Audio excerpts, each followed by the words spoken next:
Hello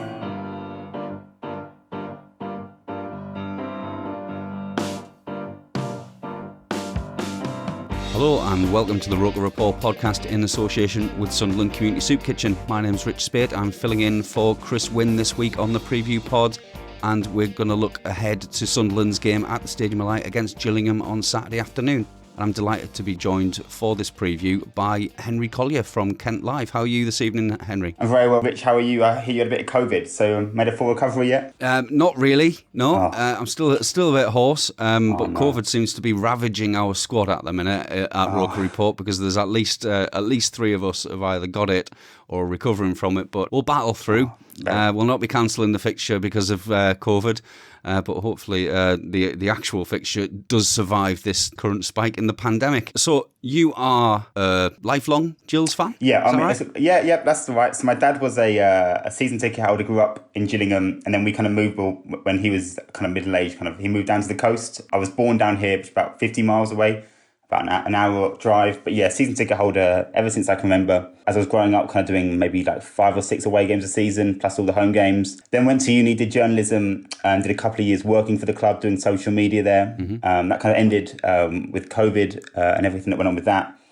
So now back to being a fan again, which, I must say I quite enjoy. It's quite nice going back on a Saturday afternoon and having a few drinks and seeing some people again. So yeah, kind of done all aspects within the club, but a lifelong fan through thick and thin. It must have been a brilliant experience, to actually be working for your boyhood club for a couple of years and getting all of those experiences. Incredible. Traveling around the country. Yeah, incredible. I mean, I sometimes had to pinch myself. So I was just 21, maybe younger than that, 20, kind of, as you say, every Saturday going around the country. There'd be times when, pre-match, I'd be standing there pitch side, and be me and the manager, the chairman, all kind of standing around the edge and be like, I can't believe I'm doing this. I'm essentially just a fan that's just kind of hit the jackpot. So yeah, honestly, no matter what I go on to do, those 2 years, I'll always remember those moments and some of those games and everything we had to do with it. Yeah, great times. Yeah, really enjoyed it. So you came up to the Stadium of Light a couple of times? 3 times actually. So we played you. Yeah, we had the Tuesday night game, which was my first experience there. It was a long trek for a Tuesday night. We lost 4-2. I think we got beaten quite easily. Then we had an FA Cup game, the 1-1. I think it was the first round. It's like a 1 o'clock kickoff. Quite an eerie atmosphere. So we had that one, and then we had the game just before lockdown came in, when no handshakes or anything. I think March the 7th, 2020. I think it was that last game, which from a Gillingham point of view was a great game. But 3 visits there. So I've had the joy of staying in Washington a few times before a big game on a Saturday. Ah, lovely Washington. I Absolutely. went to sixth form in Washington. I got a lot of fond memories of that end of Sunderland, definitely. And obviously that game, that 2-2 before lockdown, that did for us. Yeah, points per game. That meant our points per game were not enough to get a place in the playoff, and it was so tight, and that was it for Phil Parkinson's playoff chances. So that was quite a unique game, really, as it was the last one before COVID. And then, obviously, you had to move on through all the cutbacks in COVID, and you've ended up covering the club from just outside, working for the local media. How's that going for you? So yeah, we don't really cover. The kind of work we do, I kind of stay away from the sports side of things. So I'm very much I'm very much like a local journalist, but kind of stay away, focus more on the news, but still, tweet a lot about Gillingham. People that will know that follow me on Twitter will know that. And you still like to kind of know what's going on as well. So if you've got obviously big news stories that kind of become more than sport, we still cover them. But yeah, kind of now I've kind of got that kind of balance between being someone that used to work there, a fan, a journalist, so all kind of molded into one. So I like to think I know what's going on a little bit. But yeah, just as I say, it's just been quite a tough year to be, no matter what, however you're working for the club or following the club, it's been quite a tough year. But the last few weeks have actually been quite enjoyable, which after a couple of years off was really quite nice, I have to say. Yeah, I mean, it's been a bit of a turnaround, hasn't it? Because after we last faced Gillingham, a funny old game at your place, Elliot Embleton getting sent off, and I think it was a classic Steve Evans kind of spoiling tactics, as we would see it as a club at the top of the league coming down, and you're making it really difficult for us. And obviously, Elliot Embleton getting sent off made it probably a a less comfortable win for us. But Steve Evans didn't last that much longer in his job and departed in January. What was the story around that? Because I think it might have passed a few Sunderland fans by that change of manager actually took place. Was it literally just league position and the fact that you were really relegation threatened at that point? I think that was obviously part of it. Had we been top of the league, I don't think he would have gone. But, we came into the season with quite... obviously, we had 10th and 10th in the last 2 years under him, which was considered to be quite a successful couple of finishes with us, kind of flirted with the playoffs a little bit last year. So we went into this season with fans back in. I think the feeling was that we could really push on and kind of push towards top 6. But it soon became clear with kind of a mixture of COVID hitting us a little bit in pre-season, but actually... probably just in hindsight, the summer signings not being particularly good. We kind of went down the route of having quality instead of quantity, but maybe the quality wasn't quite as good as we thought it was going to be. So it ended up being kind of quite a short squad with not a great deal of quality in it.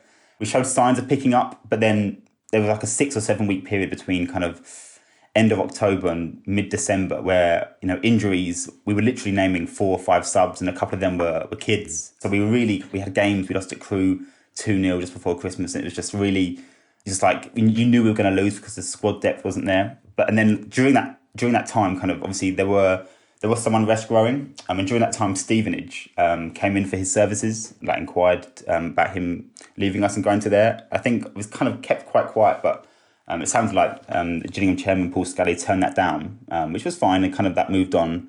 But yeah, results didn't improve. We had a bit of a COVID break over Christmas, as I know most teams did.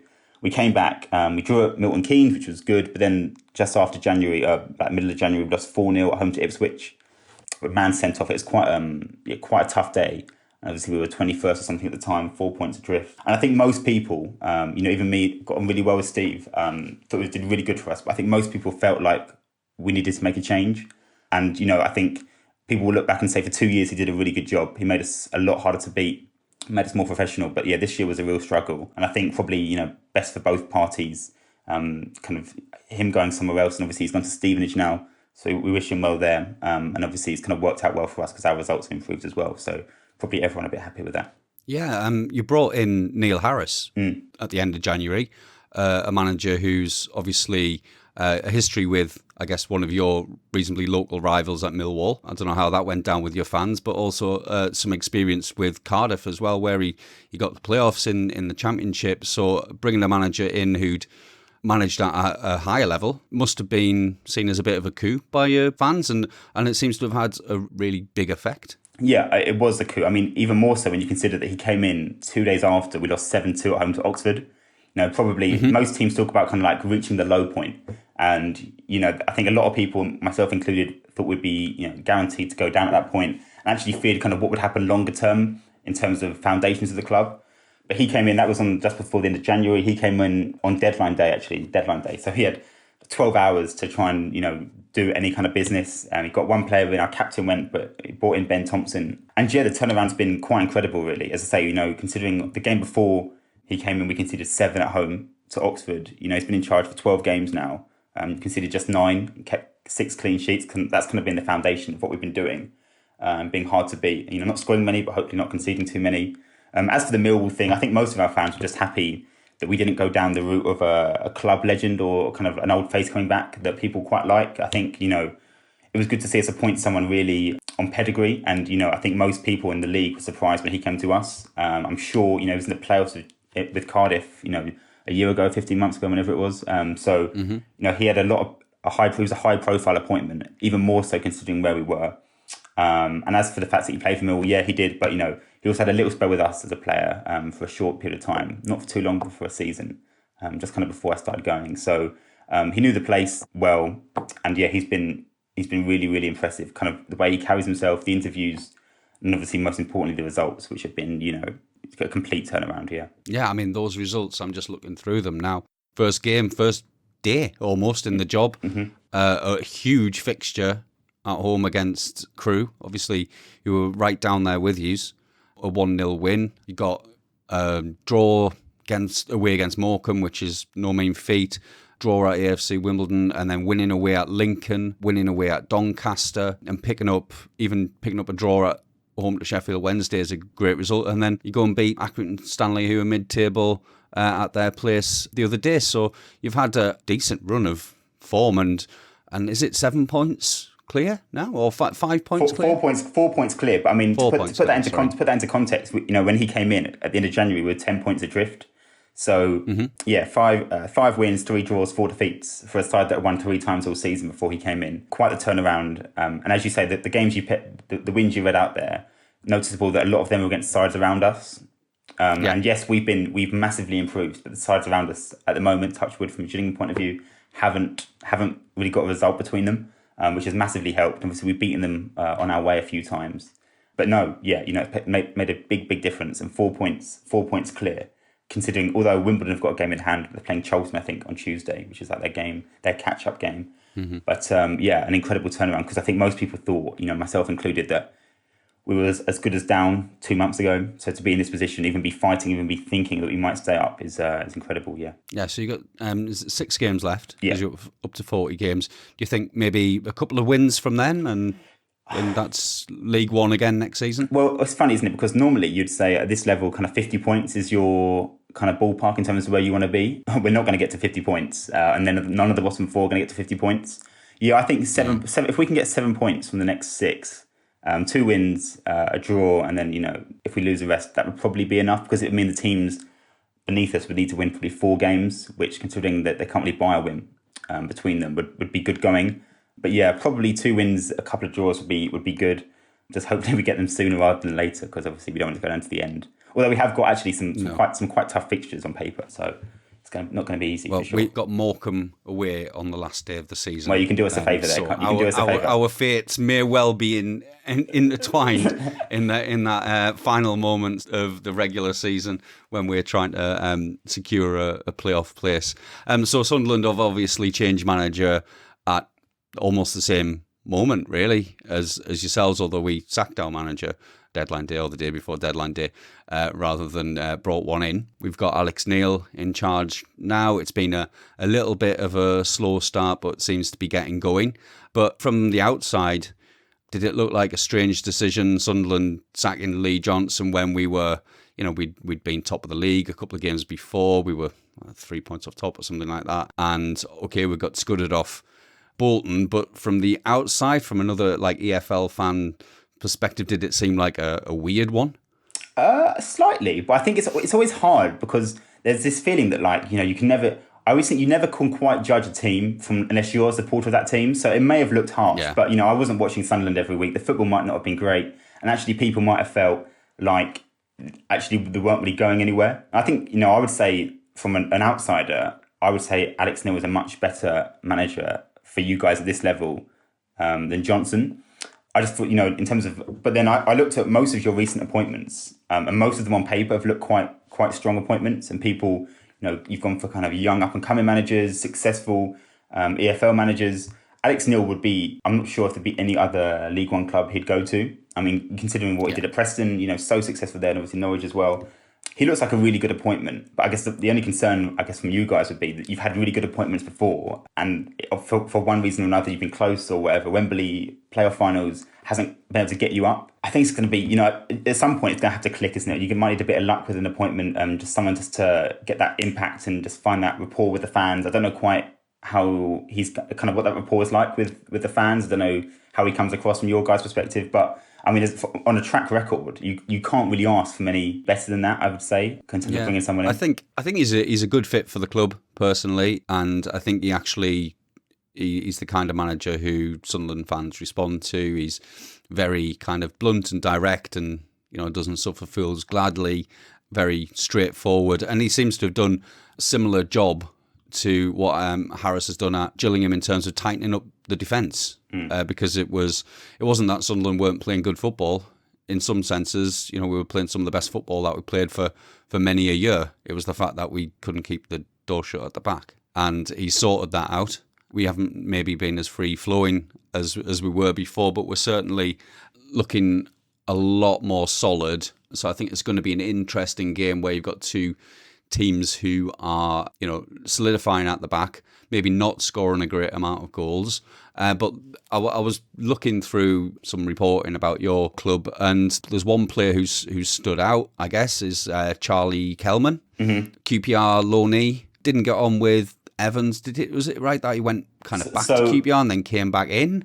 A bit of a funny one. Yeah, so we signed him on loan. That was under Steve Evans. He came in on loan, played a little bit, and then fell out for whatever reason. I don't think anyone really knows about that or why that happened. But they had a fallout. And the way I think the EFL loans work is that he couldn't go back to somewhere he couldn't go and join another club.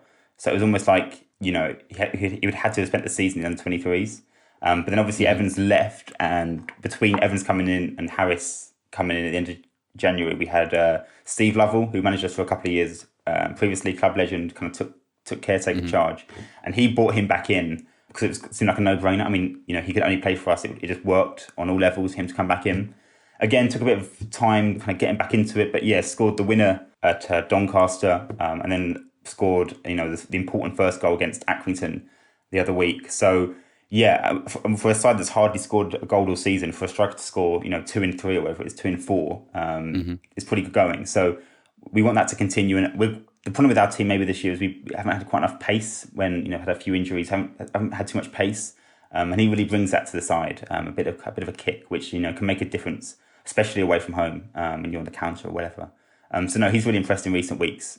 Just hopefully, he can keep doing that and get a couple more before the end of the season, because we're not conceding many. So, if we can score a couple, then we're onto something good there. So what is it about the improvement in the defence? Is it just more organisation, or is there some key individuals who've either kind of come in or come back to make that difference? Because it is so stark, the turnaround in the amount of goals that are being conceded. Just wondering what's behind it, really. So for the season up until January, we played 4 at the back, and conceded a lot of goals. We had a really good goalkeeper on loan from Chelsea. He's gone to MK Dons now, Jamie Cumming. He was really impressive, but we were still conceding a lot of goals.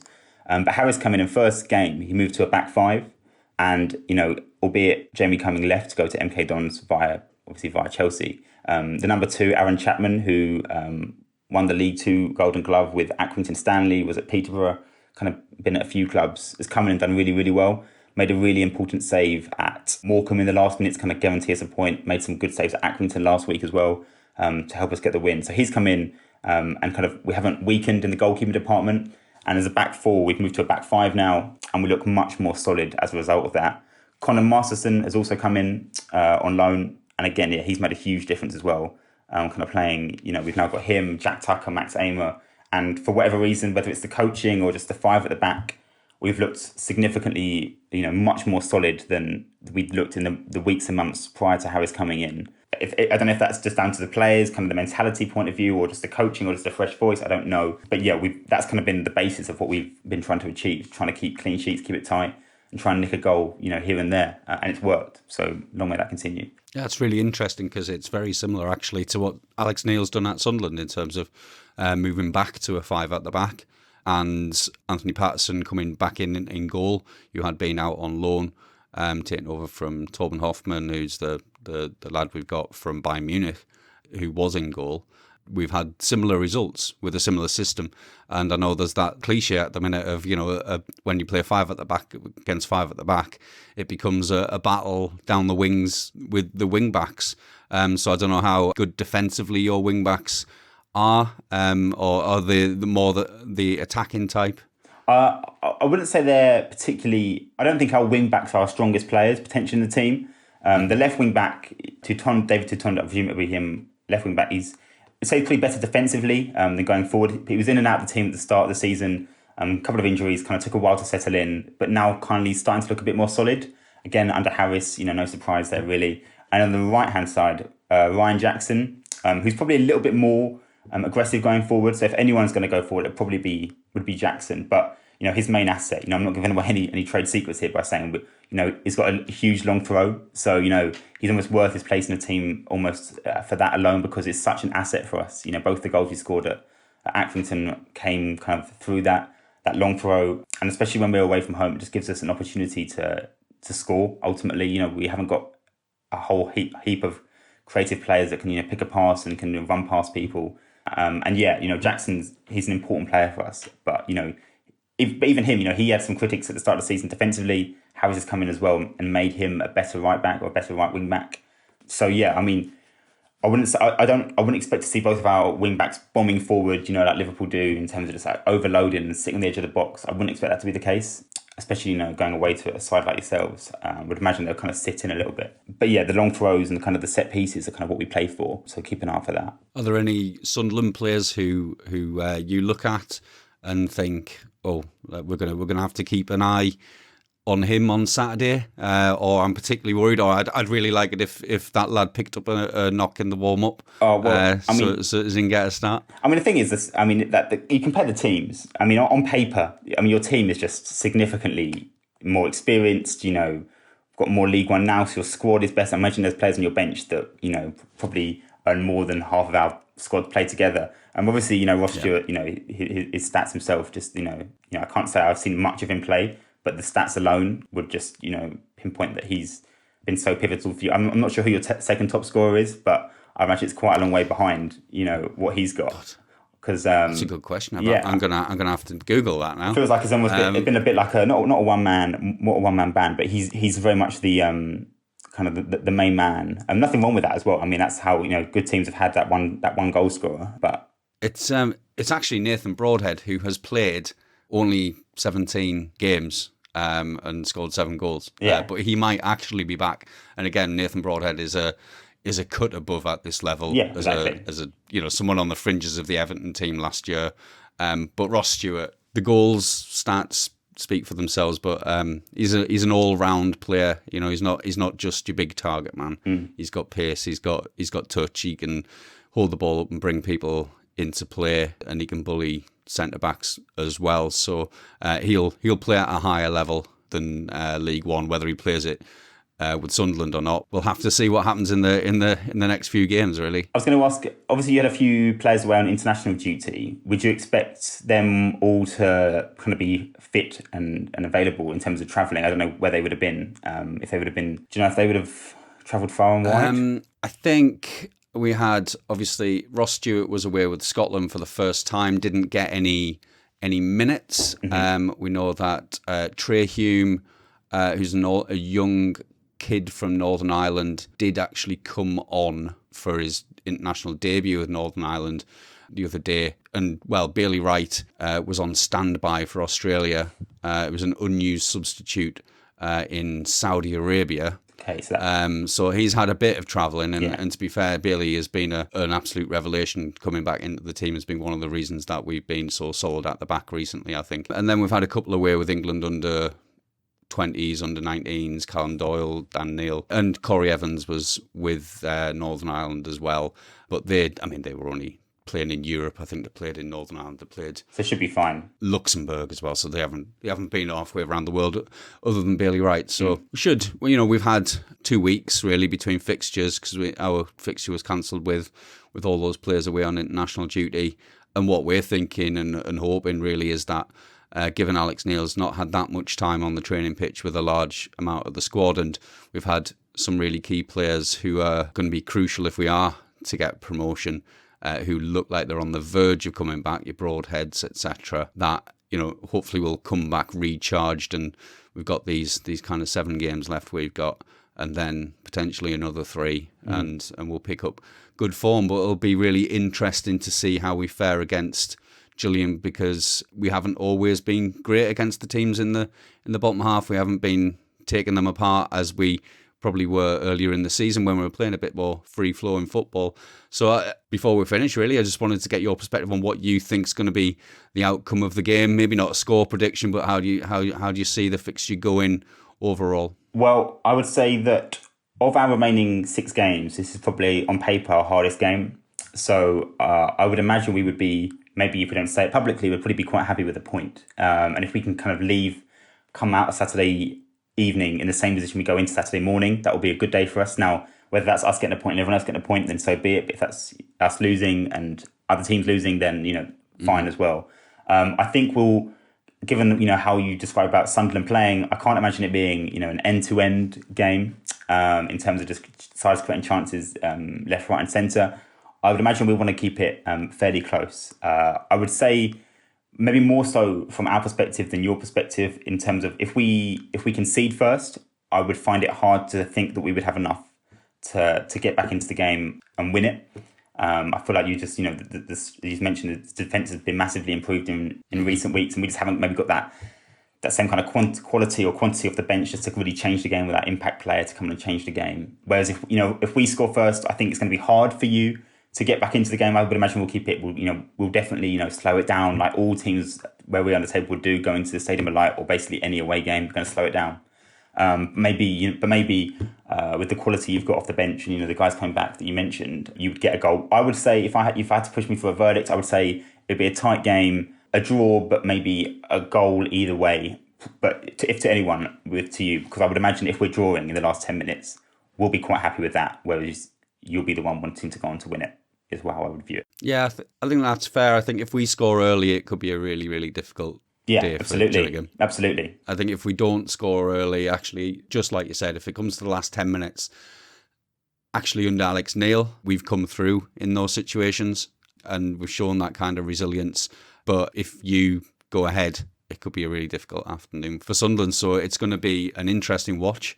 Looking forward to watching the game myself. Are you going to be getting up there, or are you going to be trying to follow along? To be confirmed at the moment. The train's up there. I'm already eyeing up the 5:30 back out of Sunderland, straight back down to London, the 3.5 hour one. So I'm hoping to be there. I see tickets you've got to buy in advance. I've got to make a decision by probably tomorrow night. But I'm hoping to be there, although not 100% yet. But yeah, I mean, as I say, it's a great stadium. One of the best places to go. I haven't been there as a fan yet as well, so it's definitely one I want to take off on a away end. Up in the gods, so good one. Really, really high up. Yeah, I know. Well, it was the press box is high up as well. To be fair, the press box is incredible high as well. So I hope to be there. If not, I'll be listening or watching or whatever. And fingers crossed that we get a result. Well, if you do make it, have a safe journey. Thank you. We hope you go home disappointed, but that you do pick up that 6 or 7 points that Gillingham are going to need to survive in League One this season. And all the best, and thanks for your time this evening, Henry. It's been a pleasure. Really appreciate it. Cheers. Have a good evening. And there'll be plenty on ROKER Report in lead up to the game, as well as all the coverage of Sunderland ladies game on Sunday as well. So we'll speak to you all next time. Ta-ra.